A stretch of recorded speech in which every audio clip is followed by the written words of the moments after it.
আসসালামু আলাইকুম প্রিয় অডিয়েন্স, আজকে আপনাদের আমার ট্রেনিং সেন্টারের ছাত্রদের এক্সপিরিয়েন্স ব্যাখ্যা করব। তারা কেমন কাজ শিখছে এবং তাদের এখানে কাজের অগ্রগতি কেমন। খুব রিসেন্টলি তাদের পরীক্ষা আছে, তো পরীক্ষার জন্য এখানে যারা আছে তাদের থেকে 80% পরীক্ষা দিতে যাবে। তাদের নামগুলো উল্লেখ নাই করি কাদের কাদের পরীক্ষা, বাট 80% ইন্টারভিউ দিবে। আমাদের রিসেন্টলি যে ইন্টারভিউ আছে আমাদের এখান থেকে যারা টিকবে, আমি মেন পরীক্ষার আগে একটা পরীক্ষা নিব। এই পরীক্ষা যারা উত্তীর্ণ হবে তাদেরকে ঢাকায় মূল পরীক্ষার জন্য সিলেক্ট করব। তো আমরা প্রথমে যাচ্ছি। ভাই, আপনার নাম, আপনার বাসা কোথায়, একটু জোরে বলবেন প্লিজ। যশোর কেশবপুর। আপনি এখানে কি কাজ শিখছেন? আপনার কাজের বয়স কতদিন? এখানে ট্রেনিং করতেছেন কতদিন? 18-19 দিন। আচ্ছা আচ্ছা। তারপর আপনার নাম? আমার নাম মোহাম্মদ তামজুর রহমান। বাসা? বাসা কুষ্টিয়া। কুষ্টিয়া। হ্যাঁ। আচ্ছা, আপনি এখানে কি কাজ শিখছেন? ইলেকট্রিক্যাল। আপনার কাজের বয়স কতদিন এখানে? আমার কাজের বয়স হচ্ছে 22 দিন। 22 দিন। 22 দিনে কি আপনি কাজ প্রায় শিখছেন? জি। পরীক্ষা দেওয়ার উপযুক্ত হয়েছেন? নিজেকে মনে করছি। আচ্ছা, তারপর? খুলনা কোথায়? খুলনা দিঘলিয়া উপজেলা। দিঘলিয়া উপজেলা। আপনি এখানে কি কাজ শিখছেন? আমি এখানে ওয়েল্ডিং। হ্যাঁ, ওয়েল্ডিং কৃষি করছি শিখছি। আর আপনি কতদিন ট্রেনিং করতেছেন? 25 দিন 1 মাস। 1 মাসের মতো। আপনার কাজের অগ্রগতি কেমন? পরীক্ষা দেওয়ার উপযুক্ত হয়েছেন? আর মনে পড়ে ভাই, আপনাকে দেখা যাচ্ছে না, আপনার ইয়েটা একটু করুন।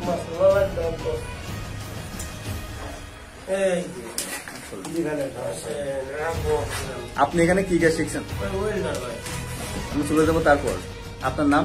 আমার নাম মোহাম্মদ সোহেল রানা। আপনি এখানে কি কাজ শিখছেন? আমি জার্নির কাজ শিখছি। আপনি এখানে আসেন কতদিন? 25 দিন হয়। 25 দিন। আপনার বাসা কোথায়? রংপুরে। রংপুর। হ্যাঁ। তো অনেক দূর। আচ্ছা, আমাদের প্রিয় অডিয়েন্স, আমরা একটু উল্লেখ করি আমাদের ভাই কুষ্টিয়া এবং রংপুর। ওনাদের লাইভ ভিডিও আমাদের পেজে আছে, আপনারা চাইলে ওনাদের ভিডিওগুলো দেখে আসতে পারেন। ওনারা ঢাকাতে প্রায় 1 বছরের বেশি ছিল। 1 বছরের বেশি, তাই না?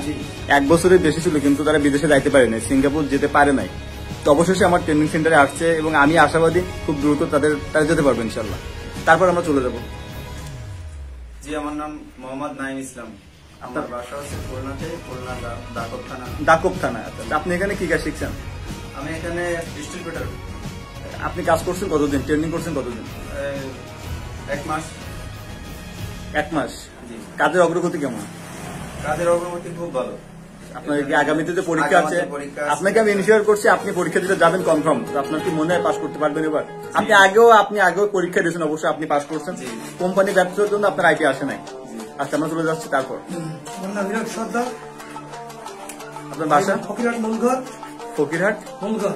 ফকিরহাট থেকে আসছেন? হ্যাঁ। আচ্ছা, আপনার জানা মতে আপনার এলাকা থেকে আরো কিছু ছেলেপেলে গেছে, ফ্লাইট হয়েছে। হ্যাঁ, তারা কি ভালো আছে? বা ভালো আছে। এবং রিসেন্টলি যে 2জন ভিসা পাইছে, তার তো ফ্লাইট হবে দ্রুত।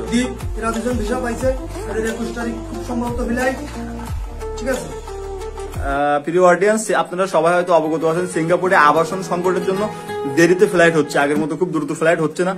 ভিসা পাইতেও দেরি হচ্ছে, ইভেন ফ্লাইটেও দেরি হচ্ছে, শুধুমাত্র আবাসন সংকটের জন্য। তারপর চলে যাচ্ছি আমরা। আপনার নাম? মোড়ল। আপনার নাম সেলিম মোড়ল। আপনি এখানে কি কাজ শিখছেন? আপনি কতদিন ট্রেনিং করছেন? 1 মাস। আপনি আগে একটা পরীক্ষা দিয়েছিলেন, পরীক্ষা ফেল করছেন, রাইট? ফেল করছেন। এই যে ফেল করছেন, ব্যর্থতা কার, আপনার না আমার? আপনি নিজের ব্যর্থতায় ফেল করছেন। তো এই যে ফেল করার পরে যে ট্রেনিং করছেন, আপনার কি মনে হয় যে আগামী পরীক্ষা আপনি পাস করতে পারবেন? ইনশাআল্লাহ পাস করতে পারবো। শিওর? পরীক্ষার পর কিন্তু ভিডিওগুলো আপনাকে আবার দেখাবো, আপনার স্টেটমেন্ট রেকর্ডও থাকবে। তারপর? আমার নাম স্বাধীন মজুমদার। আচ্ছা, আমার বাড়ি ফকিরহাট। ও, আপনি আর হীরক দাদা মেবি একই এলাকার না? হ্যাঁ। আপনার দুজন একই এলাকার এবং মামা ভাগ্নে সম্পর্কে আমার বাইক নিয়ে তো। আপনার আপন ভাগ্নে না? হ্যাঁ, আপন ভাই। আচ্ছা আচ্ছা। হ্যাঁ, স্বাধীন সাহেব বলেন, আপনার ট্রেনিং এর খবর, মানে অগ্রগতি কত দূর? আমার ট্রেনিং এর খুব ভালো। খুব ভালো বলতে আপনি আগে পরীক্ষা ফেল করছিলেন, আপনিও ফেল করছিলেন, আপনি ফেল করছিলেন। আপনাদের অবগতির জন্য একটু জানাই, আমার গত পরীক্ষা আমি চারজন স্টিল ফিটার পাঠাইছিলাম। 4 জন থেকে মাত্র 2জন পরীক্ষা পাস করছিল আর 2জন ফেল করছিল। তো স্বাধীন, তোমার ফেল করছিল কেন যদি একটু বলতা? মানে কি কি ব্যর্থতার জন্য ফেল করছিলা সেইগুলো তুমি এই জন্য বলবা যাতে আর বাকি যারা আছে তারা তোমার এই ব্যর্থতার কারণগুলো খুঁজে তারা ওই সমস্যার সমাধান করে ফেলতে পারে। ঠিক আছে, তো তুমি তোমার ব্যর্থতার কারণগুলো বলো, কেন ফেল করছিলা? আমার নিজের কারণের জন্য। কি কারণ সেটা? প্রথমত অবস্থায় আমি মনে করেন যে ঠিকঠাক মতো আমি ট্রেনিং চলছে, কিন্তু আমি ঠিকঠাক মতো ট্রেনিং করতে পারি। তুই ভাবছিল খুব সহজ গেলে পাস করে আসবো, সহজ এরকম? না, আমি মনে করেন যে একটু সমস্যা ছিল তার জন্য। সেলিম সাহেব, আবার যতদূর জানি আপনি ড্রয়িং বোঝেন নাই, ড্রয়িং উল্টো পাল্টা আঁকাইছিলেন, এই জন্য ডেলিগেট আপনাকে বের করে দিয়েছিল। এখন কি ড্রয়িং গুলো ক্লিয়ার? তাহলে আপনি এদের জন্য কি বলতে চান? এরা এরা কিভাবে সহজে পাস করতে পারে? শেখাচ্ছেন এই জন্য সবাই এখন গেলেই পাস করতে পারবে। সবাই আচ্ছা পাঞ্জু সাহেব, আপনারা ঢাকার ট্রেনিং আর এখানে ট্রেনিং কেমন পার্থক্য? কেমন পার্থক্য বুঝছেন আপনি? কেমন পার্থক্য? এখানে 1 সপ্তাহ কাজ করা আর ওখানে 3 মাস কাজ করার সমান হবে। আপনি এখানে ভালো মতো ট্রেনিং এর সুযোগটা পান, ওখানে সেটা পান না অনেক ছাত্র। আমি সকাল 9টা থেকে একাধারে এখন পর্যন্ত কাজ করেই যাচ্ছে। আর ঢাকাতে আমার কাজ করতে হলে আমার সিরিয়ালে থাকতে হয়। দেখা যাচ্ছে সিরিয়াল আমি 9টার থেকে এখন সামথিং যা বাজে আমি কাজ একরকম করতেছি, কিন্তু ঢাকাতে আমি কাজ করতে হইলে দেখা যাচ্ছে 100 জন স্টুডেন্ট আছে, সকালবেলা লাইনে দাঁড়াইছি, দেখা যাচ্ছে বিকেলবেলা কাজ করতেছি। আচ্ছা, নিলয় আহমেদ, সরি নিলয় দে, আপনি আপনার 2টা আঙ্কেল আসছিল আপনাকে ভর্তি করে, একজন হচ্ছে কিসে কাজ করে, একজন স্কুলে মাস্টার, আরেকজন আছে কোন থানায় জানি? হ্যাঁ জোরে। বয়রাতে উনি জব করে কিসে? টুরিস্ট পুলিশে জব করে, পুলিশ। আর আরেকজন স্কুলের মাস্টার, অবশ্যই তারা জ্ঞানী লোক। তারা অনেকটা যাচাই বাছাই করে আমার সেন্টারে আপনাকে ভর্তি করছে। আপনার তো ভর্তি করার পরে আপনি কি বুঝলেন? একটু জোরে বলেন। পরিবেশটা খুব ভালো, এখান থেকে সবাই ডেভেলপ হচ্ছে বা বিদেশে আসছে কাজ শিখে সঠিকভাবে কম সময়ের ভিতরে এবং পরবর্তীতেও যেতে পারবে। আপনি আসার পরে দেখছেন কারো ফ্লাইট হয়েছে, কেউ ভিসা পাইছে, দেখছেন? দেখছেন না? শিওর। আব্দুল্লাহ, তোমার ভাই তো মালয়েশিয়া থাকে এবং তুমি মালয়েশিয়া যাওয়ার জন্য ট্রাই করছো। তোমার আসলে লং টাইম হয়ে গেছে, এটা 4-5 মাস হয়ে গেছে তোমার বিদেশ সম্পর্কে। তো মালয়েশিয়া তো অনেক জটিলতা, প্রিয় অডিয়েন্স আপনারা জানেন মালয়েশিয়ার বিষয় নিয়ে অনেক জটিলতা।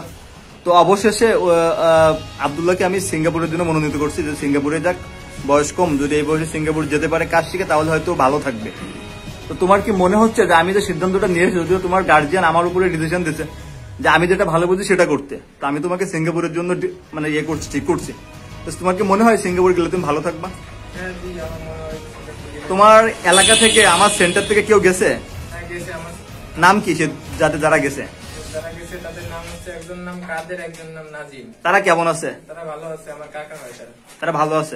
তারা ভালো আছে বলে আপনি আসছেন আবার? আচ্ছা আমি আরেকটু কথা বলি, তারা যে রেটে গেছে তাদের মুখ থেকে শুনছেন যে এই রেটে কেউ সিঙ্গাপুরে যাচ্ছে কিনা এখন? তারা এত অল্প টাকায় গেছে সিঙ্গাপুর এবং এত শর্ট টাইমে? না, আমি এখন অল্প টাকায় গেছে, তারা যে টাকায় গেছে এই জায়গায় অন্য কোনো পাঠাতে পারে না। আপনারা তো অবশ্যই যাচাই বাছাই করছিলেন, অবশ্যই আমার এখানে রেটটা কম পাইছেন বলে আসছেন, রাইট?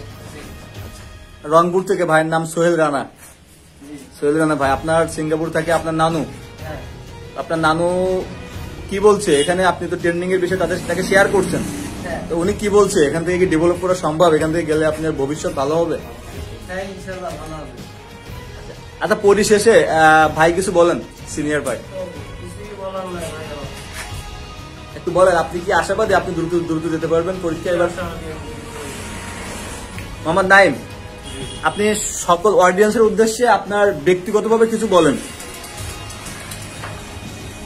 সকল অডিয়েন্সের জন্য আমি ব্যক্তিগতভাবে বলতে চাই যে আমরা বিদেশ যেতে চাই, এখান থেকে দক্ষ হয়ে যাতে আমাদের পরবর্তী ওখানে যে কোনো সমস্যা না হয় সেই অনুযায়ী আমরা এখানে এমনভাবে কাজ করে যেতে চাই যাতে আমাদের পরবর্তী ভবিষ্যৎ এরপরে যারা আসবে তারা আমাদের থেকে কিছু শিখতে পারবে বা আমাদের কথা শুনে তারা আগ্রহী হবে যে বিদেশ যাওয়ার জন্য কি লাগে বা কিভাবে আমরা এখানে যেতে পারবো।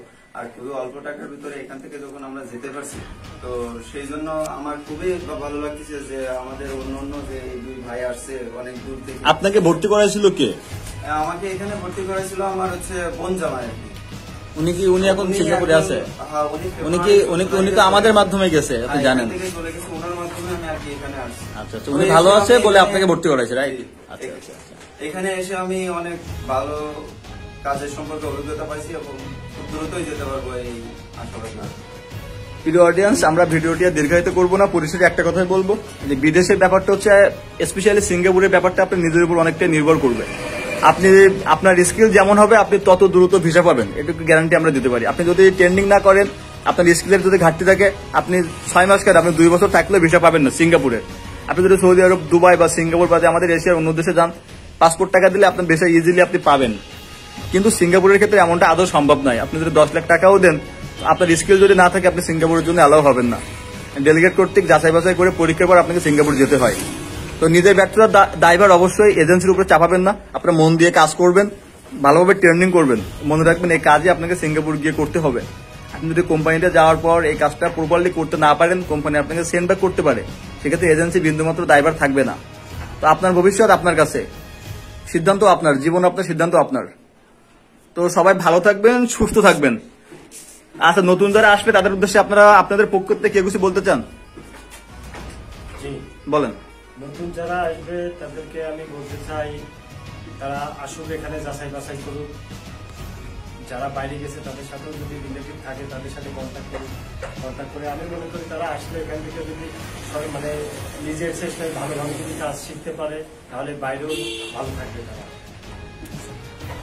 তো ঠিক আছে, সবাই ভালো থাকবেন। তারা হ্যাঁ, বাইরে বলেন। চলে যাবে ইনশাআল্লাহ। আচ্ছা, তো সবার প্রতি দোয়া এবং শুভকামনা রইল। সবাইকে মাহে রমজানের শুভেচ্ছা। সবাই ভালো থাকবেন, সুস্থ থাকবেন। আল্লাহ হাফেজ।